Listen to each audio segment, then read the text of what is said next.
కోరిన వారి కోరికలు తీర్చే కోరమీసాల కుమరవెల్లి శ్రీ మల్లికార్జున స్వామి బ్రహ్మోత్సవాల్లో కీలక ఘట్టమైన మల్లన్న కళ్యాణ వేడుక తోటబావి ప్రాంగణంలో అంగరంగ వైభవంగా జరిగింది. మల్లన్న శరణు శరణు అంటూ భక్తుల జయ జయ ధ్వానాలతో ఆలయ ప్రాంగణమంతా మార్మోగింది. శివసత్తుల శివాలెత్తగా పోతురాజుల విన్యాసాలు, డమరుగా నాదాలు భక్తులను ఆకట్టుకున్నాయి. వీరశైవ ఆగమశాస్త్రం ప్రకారం అర్చకుల ఆధ్వర్యంలో సాంప్రదాయబద్ధంగా మల్లన్న కళ్యాణం అంగరంగ వైభవంగా జరగ్గా బలిజ మేడాలమ్మ గొల్లకేతాలమ్మను మల్లన్న మనువాడారు.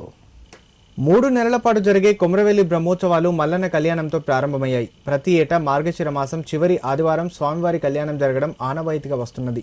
వీరశైవ ఆగమశాస్త్రం ప్రకారం కళ్యాణ మహోత్సవం జరగగా వధువుల తరపున మహాదేవుని వంశస్థులు మహాదేవుని మాలతి వినయ్ కుమార్ కన్యాదానం చేయగా, వరుడి తరపున పడిగన్నగారి వంశస్థులు పడిగన్నగారి బాలమణి మల్లేశం కన్యాదానం స్వీకరించారు.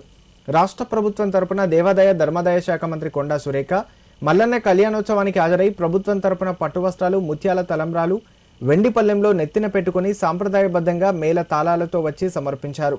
పీఠాధిపతి శ్రీ మహామండలేశ్వర్ డాక్టర్ మహంత్ సిద్ధేశ్వరానంద గిరి స్వామీజీ పర్యవేక్షణలో వీరశైవ ఆగమశాస్త్రం ప్రకారం స్వామివారి కళ్యాణం జరిగింది.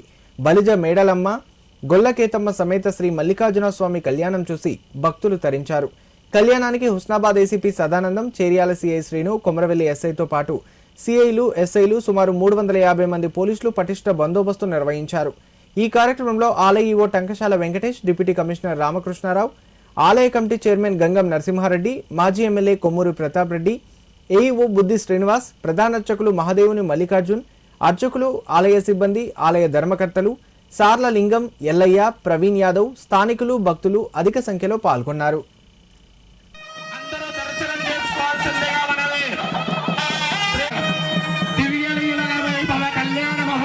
కార్యక్రమంలో గుణదీలకాన్ని అర్చక స్వాములు తామందరికి చూపిస్తూ ఉన్నారు. ఇప్పుడందరూ చప్పట్లు కొట్టారండి. వద్దా అని సంశయిస్తాడట.